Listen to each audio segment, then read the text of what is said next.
ನಮಸ್ಕಾರ. ಜೀನಿ ನ್ಯೂಸ್ ವೀಕ್ಷಕರಿಗೆ ಸ್ವಾಗತ. ಶ್ರೀ ಗುರುರಾಯರ 354ನೇ ಆರಾಧನಾ ಮಹೋತ್ಸವಕ್ಕೆ ಮಂತ್ರಾಲಯದ ಪೀಠಾಧಿಪತಿ ಶ್ರೀ ಸುಬುಧೇಂದ್ರ ತೀರ್ಥರು ಚಾಲನೆ ನೀಡಿದ್ದಾರೆ.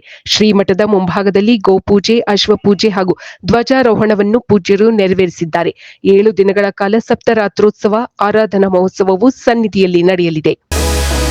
ಧರ್ಮಸ್ಥಳದ 15ನೇ ಪಾಯಿಂಟ್ನಲ್ಲಿಯೂ ಯಾವುದೇ ಅಸ್ಥಿಪಂಜರ ಸಿಕ್ಕಿಲ್ಲ.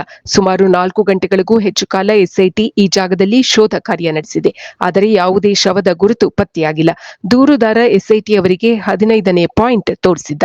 12 ವರ್ಷದ ಬಾಲಕಿಯೊಬ್ಬಳ ಶವವನ್ನು ಸ್ಕೂಲ್ ಯೂನಿಫಾರ್ಮ್ ಜೊತೆಗೆ ಹೂತಿರುವುದಾಗಿ ಆತ ತಿಳಿಸಿದ್ದ.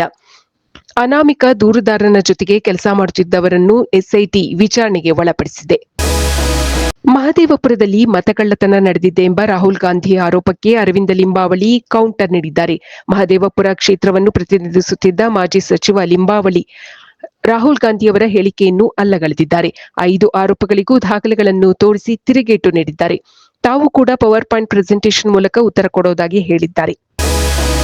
ರಾಜ್ಯ ಮುಖ್ಯ ಚುನಾವಣಾ ಅಧಿಕಾರಿಗಳನ್ನು ಭೇಟಿಯಾಗಿದ್ದೇವೆ ಎಂದು ಡಿಸಿಎಂ ಡಿಕೆ ಶಿವಕುಮಾರ್ ಹೇಳಿದ್ದಾರೆ. ಅಕ್ರಮ ನಡೆದಿರುವುದಕ್ಕೆ ಬೇಕಾದಷ್ಟು ಸಾಕ್ಷಿ ಇದೆ, ದಾಖಲೆಗಳಿದೆ ಎಂದಿದ್ದಾರೆ.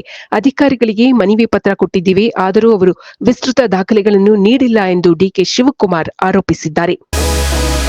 2024ರಲ್ಲಿ 2 ಲಕ್ಷಕ್ಕೂ ಹೆಚ್ಚು ಜನ ಭಾರತದ ಪೌರತ್ವವನ್ನು ತೊರೆದಿದ್ದಾರೆ. ಈ ವಿಷಯವನ್ನು ಕೇಂದ್ರ ಸರ್ಕಾರ ಲೋಕಸಭೆಯಲ್ಲಿ ತಿಳಿಸಿದೆ. ಸಚಿವಾಲಯದಲ್ಲಿ ಲಭ್ಯವಿರುವ ಮಾಹಿತಿಯ ಪ್ರಕಾರ 2024ರಲ್ಲಿ 2,06,378 ಮಂದಿ ಭಾರತದ ಸಿಟಿಜನ್ಶಿಪ್ ತೊರೆದಿದ್ದಾರೆ. 2011ರಲ್ಲಿ ಕೇವಲ 1,22,000 ಮಂದಿ ಮಾತ್ರ ಭಾರತದ ಪೌರತ್ವ ತೊರೆದಿದ್ದರು. ಈಗ ಗಣನೀಯವಾಗಿ ಇವರ ಸಂಖ್ಯೆ ಹೆಚ್ಚಾಗಿದೆ.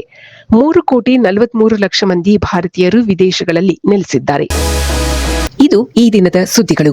ನಿರಂತರ ಸುದ್ದಿಗಳಿಗಾಗಿ ವೀಕ್ಷಿಸುತ್ತಿರಿ ಜೀನಿ ನ್ಯೂಸ್. ನಮಸ್ಕಾರ.